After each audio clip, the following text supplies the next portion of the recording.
화물연대 입장을 좀 들어보도록 하겠습니다. 네, 박귀란 전략조직국장 전화로 연결돼 있습니다. 국장님 안녕하십니까?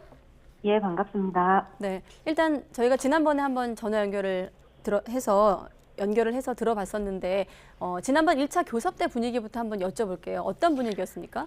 네, 어제 정부와 첫 교섭을 진행을 했습니다. 네. 국토부 쪽에서는 2차 과안이 직접 나왔는데요.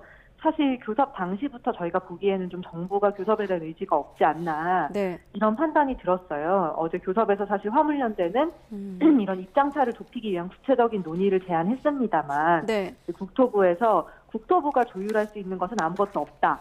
화물연대 입장을 장관과 대통령실에 보고하겠지만 우리가 뭐 조율할 수 있는 바는 없다. 이런 말만 반복을 하다가 네. 결국에는 교섭이 종료하지도 않았는데 차관이 교섭장을 나가면서 좀 저희 입장에서는 급작스럽게 마무리가 됐습니다. 네. 그래서 교섭에서 타협안을 찾으려면 사실 양측이 권한을 가지고 조율을 해야 되는데 네. 저희 입장에서는 정부가 먼저 요청한 교섭인데도 정부에서 아무런 권한 없이 교섭에 나왔다는 게 대화의 의지가 있는 게 아니라 그냥 오늘 이제 업무 개시 명령을 앞두고 명분을 쌓기 위한 쇼가 아니었나 이런 생각밖에는 좀 들지 않는 상황입니다. 네, 지금 알고 있는 쟁점이 안전운임제, 일몰제 폐지 관련 부분 또 품목 확대인데 1차 교섭에서 좀 의견을 좁힐 만한 좀 여지가 있는 대목이 전혀 없었습니까? 예, 사실 저희 입장에서는 좀 네. 이런 입장을 좁혀나가기 위한 논의를 좀 실제적으로 하려고 했어요. 네. 그런 것들을 준비해 나갔는데 뭐 앉자마자 이제 국토부에서 하는 얘기가 여기서 얘기해봤자 조율할 수 있는 게 없다고 말씀을 하시니까 예. 사실 저희 입장에서는 논의를 아예 시작조차 못했고요. 그냥 그 얘기만 하다가 좀 종료가 됐습니다. 그렇군요. 자, 업무 개시 명령, 교섭 2차 교섭 하루 앞두고 업무 개시 명령이 발동이 됐습니다. 뭐 동시다발적 결의대회 삭발 시 저희가 앞서 현장 연결해서 알아봤는데 이 부분에 대해서 지금 가처분 신청 예고하신 상황으로 알고 있는데 어떻게 대응하실 계획이신가요? 업무 개시 명령이 시작되고 나면 이제 네. 운수조사 자격이 박탈까지도 가능한데요. 예. 화물 노동자들 입장에서는 사실 생계 수단이 없어지는 겁니다. 저희가 이 화물 운송을 하기 위해서 기본 2억, 3억씩 차량을 구매해서 업계로 들어왔는데 네. 여기에서 이런 운수종사 자격을 박탈하면 뭐 더 이상 이제 생존 자체가 불가능해지는 것이기 때문에 네. 저희 입장에서는 더 강경하게 나갈 수밖에 없고요. 그래서 말씀하신 것처럼 법률적으로도 여러 가지 대응 준비를 하고 있습니다. 무엇보다도 정부의 이런 비상식적이고 폭력적인 대응에 맞서서 화물 노동자들의 삶과 국민 안전을 지켜내기 위해서 더 강경한 투쟁을 현장에서 준비하고 있습니다. 네. 특히나 정부 같은 경우는 이제 법적 조치를 하겠다고 얘기를 하면서 명분 없는 요구를 위해서 민생을 볼모로 잡고 있다라는 게 정부의 이제 입장이거든요. 여기에 대한 생각은 어떠십니까? 사실 저희가 봤을 때는 네. 오히려 화물 노동자들의 생존권을 볼모로 삼고 이제 파업을 폭력적으로 끝내기 위해 과도하게 탄압하고 있는 것이 바로 정부다. 이런 생각이 듭니다. 뭐 저희 요구안이 사실 네. 조목조목 뜯어보면 아시겠지만 무리한 요구는 아니거든요. 이게 뭐 정부에서 뭐 지원을 직접적으로 해달라 이런 요구도 아니고 사실 화물 노동자들이 안전하게 노동하기 위해서 또 국민의 안전과 도로의 안전을 보장하기 위해서 적정 운임의 수준을 고시하는 게 필요하고 네. 이게 또 기존의 안전운임제라는 제도를 통해서 좀 시행이 되고 있었고 이 제도의 네. 효과가 드러나고 있는 상황이기 때문에 이 제도를 좀 영속화시키자 그리고 이 제도를 다른 부문으로 점진적으로 확대를 시켜보자라는 이제 제안이기 때문에 사실 네. 사회적으로 봤을 때도 오히려 좀 공공의 이익을 위하는 요구라고 저희는 생각을 하고 있습니다. 그렇기 때문에 뭐 민생 경제를 볼모로 삼아서 뭐 이기적인 투쟁을 한다 이거는 사실 정부가 만든 프레임이고 이 화물연대 투쟁의 이유를 사실은 왜곡하는 내용이다.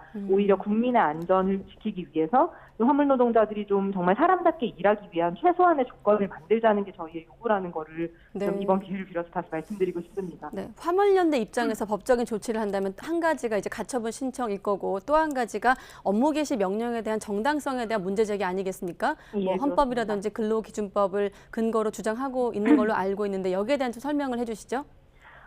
네, 일단은 굉장히 반헌법적인 처사라고 저희는 보고 있는데요. 네. 우선 그 헌법에 있는 강제노역 금지에 위배가 됩니다.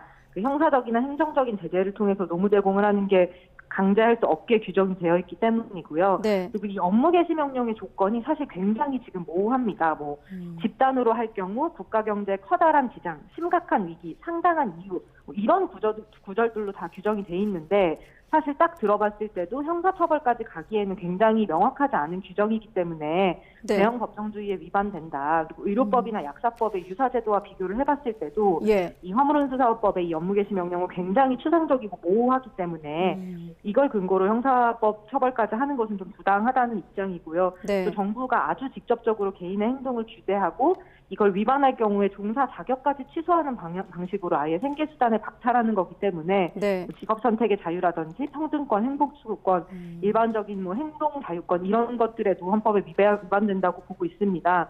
사실 이 업무 개시 명령이라는 게 이제 2000년대 초반에 화물연대 파업을 겪고 좀 이를 사전에 억제하기 위해 상징적으로 만들어진 제도고요. 말씀드린 것처럼 굉장히 모호하고 추상적이고 또 기본권을 과도하게 제재하는 거기 때문에 사실 지난 20년간 단 한 차례도 실제로 발동된 적이 없습니다. 그만큼 이제 헌법이나 여러 기본권들을 침해할 위험성이 굉장히 크다는 의미인데 예. 지금 정부에서 좀 이런 의미를 다 알고서 집행을 하려고 하는 건지 여기에 책임질 준비가 충분히 되어 있는지 반문하지 않을 수가 없습니다. 네. 자, 잠깐 정리하면 일단 이번엔 시멘트 분야에 대해서만 강제 복귀 명령이 발동이 됐고 지금 보면 다음 단계로 정유, 컨테이너, 철강으로 좀 넓혀나갈 것이다라는 전망이 있거든요. 자, 네. 여기에 대해서 화물연대가 어떻게 좀 대응할 것인가. 일단은 업무 개시 명령 송달 다음 날 24시까지인가요? 복귀해야 되는 걸로 알고 있거든요. 네네. 지금 언론에선 의료계 파업 당시 뭐 블랙아웃으로 일컬어지는 그때 좀 대응하고 비교해서 보기도 하던데 화물연대가 이 업무 개시 명령에 대한 대응은 어떻게 지금 계획을 잡고 있습니까? 저희가 뭐 구체적인 대응 방법에 대해서 아주 자세하게 말씀드리기는 어렵지만 네. 어쨌든 정부가 굉장히 과도하게 대응을 하고 있기 때문에 법적인 대응과 함께 또 투쟁을 통해서 좀 여기에 대한 대응을 계속 해나갈 예정입니다. 사실 네. 현장에서는 지금 뭐 걱정이나 두려움이나 이런 감정보다는 사실 분노가 더 클 수밖에 없습니다. 지금 예. 이 업무 개시 명령이라는 게 사실 화물 노동자들 입장에서는 뭐 일하다 죽더라도 아무 말 하지 마라. 뭐 입 다물고 시키는 일만 해라. 이런 명령이고 화물 노동자는 뭐 뭉치지도 말고 목소리를 내지도 말고 강제로 일하라는 명령이기 때문에 사실 화물 노동자의 모든 권리를 박탈하는 명령이기 때문에 저희 입장에서는 좀 계속 투쟁을 해나갈 수밖에 없고요. 전국 각지에서 좀 더 강경한 투쟁을 준비하고 있습니다. 네. 자, 대통령 포함해서 정부에서는 어떤 이번 파업과 관련해 법과 원칙을 강조하는 이유 중에 하나가 불법 집단 행동의 악순환을 끊어야 된다는 논리거든요. 좀 뭐 구체적으로는 파업 불참 차량의 진출을 막는다든지 이런 것을 이제 파업의 불법성으로 규정을 하고 있는데 여기에 대한 생각은 어떠신가요? 저희가 뭐 일부 우발적인 충돌이 있었습니다만 네. 사실 사실관계도 아직 제대로 밝혀지지 않았고 예. 이게 뭐 광범위하게 발생하고 있는 일도 아닙니다. 사실 화물연대 입장에서는 뭐 파업을 강제로 침탈하고 탄압하지 않는다면 최대한 평화롭게 파업을 진행하는 것이 기조고 또 그렇게 진행을 하고 있습니다. 네. 그래서 저희 입장에서는 오히려 정부가 좀 과도하게 업무 개시 명령이나 공권력 투입을 암시하면서 지금 네. 충돌을 부추기고 있다고 보고 있고요. 그래서 윤석열 대통령과 정부가 이런 불법을 부추기는 폭력적인 행위를 당장 멈추고 평화롭게 이 문제를 좀 대화로 해결하기 위해 앞장설 것을 요구합니다. 네, 제가 몇 분 더 쓸 수 있는지 모르겠습니다만 이 관련 기사 읽다가 좀 의문이 드는 게 지난번 6월 파업 당시에도 참고로 이제 화물연대 같은 경우는 민주노총 공공운수노조 산하 조직으로 알고 있고 형식적으로 노동조합의 형태를 띠고 있지만 현행법으로 또 노조로 인정받지 않고 있다고 들었거든요. 그래서 네. 이번 대화를 놓고도 한쪽에선 면담이다, 또 화물연대 쪽에서는 교섭이다 이렇게 표현하고 있던데 좀 직접 소개를 좀 해주시죠.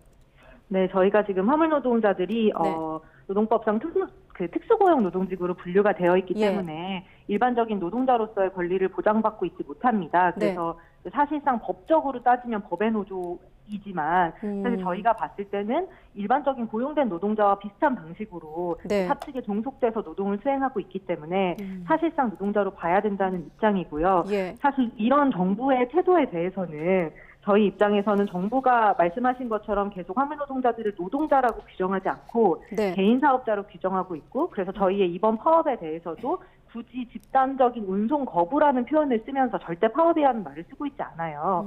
정부에서 그렇게 개인 사업자로 화물연대를 화물 노동자들을 보고 노동권을 인정해주지 않다가 또 막상 업무 개시 명령을 할 때는 강제적으로 노동을 하라고 말을 하는 게 네. 사실은 개인 사업자들에게 노동을 강제로 하게 하는 거는 말이 안 되잖아요. 이렇게 좀 모순적인 행동을 보이고 있는 게 사실상 정부가 명분 없이 네. 화물연대 탄압만을 목표로 이 업무 개시 명령을 꺼내든 게 아닌가. 이건 오히려 정부의 지난 발언들과도 모순되고 배치되는 일이다라는 좀 생각이 듭니다. 네, 알겠습니다. 자, 끝으로 내일 국토부와 2차 교섭 날짜를 앞두고 있습니다. 지금 상황에서 어떤 좀 정부를 향해서 메시지가 있는지, 또 한 가지 지금 파업 장기화 우려 속에서 여론을 좀 의식하고 있을 것도 같거든요. 끝으로 좀 네. 말씀해 주시죠.